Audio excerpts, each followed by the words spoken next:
ఎవరిని చూస్ చేసుకుంటారు? బండి సంజయ్. బండి సంజయ్ ఎందుకు?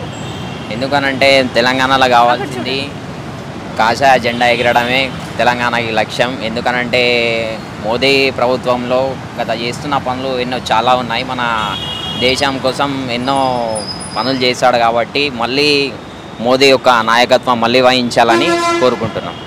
రిలీజియస్ పాలిటిక్స్ కాదు కదా, రిలీజియస్ వేరు పాలిటిక్స్ వేరు, మీరు ఇద్దరిని ఎలా కలుపుతారు?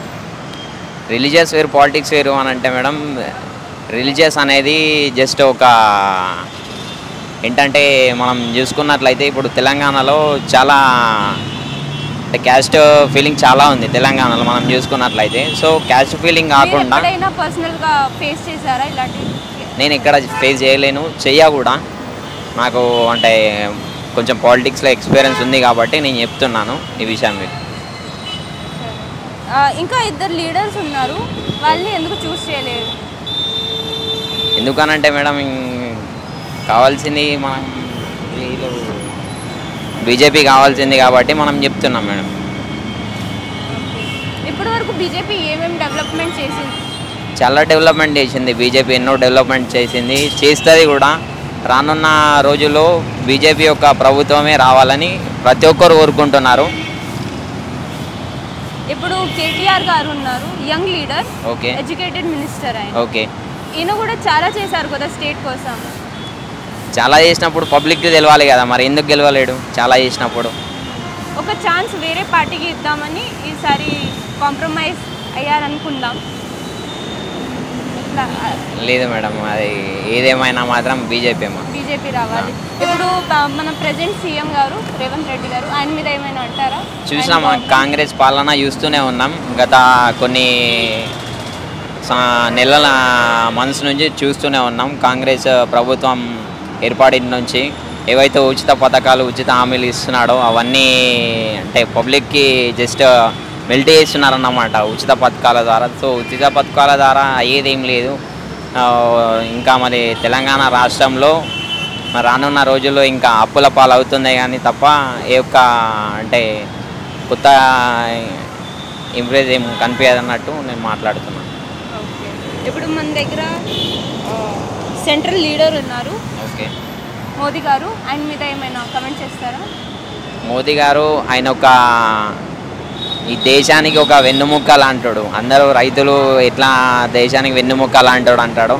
సో మోదీ కూడా ఈ దేశానికి వెన్నుముక్క లాంటివాడు. సో ఆయన ప్రభుత్వంలో, ఆయన నాయకత్వంలో చాలా ఎన్నో మంచి పనులు చూసాం మనం.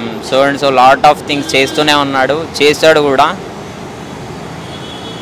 ఒక రామ్ మందిర్ కట్టించారు ఆయన, అదే ఒక పాజిటివ్గా చూస్తున్నారు జనాలు అదే పాజిటివ్గా తీసుకున్నారు. కాబట్టి ఎందుకు పాజిటివ్గా తీసుకున్నారు అని అంటే అక్కడ సో మీరు చెప్పినట్టు ఇప్పుడు క్యాస్ట్ ఫీలింగ్ ఏర్పడింది కాబట్టి ఆ ఒక రామ్ మందిర్ దాని యొక్క లక్ష్యం మీద హిందువులకి సపోర్ట్ చేస్తున్నారు, హిందువులకి చేస్తాడు ఎప్పుడు కూడా అని చెప్పేసి మాట్లాడతారు. కానీ అది తప్పు. ప్రతి ఒక్కరికి సపోర్ట్ చేస్తాడు, ప్రతి ఒక్కరికి అనుకూలంగా ప్రతి ఒక్కరికి ఉంచుతారు, ప్రతి ఒక్కరికి అన్ని ఆఫర్స్ అన్ని లభిస్తాయి. అన్ని హామీలు ఏవైతే అమలు చేసిండో ఆయన ప్రతి ఒక్కటి నిరూపిస్తాడు.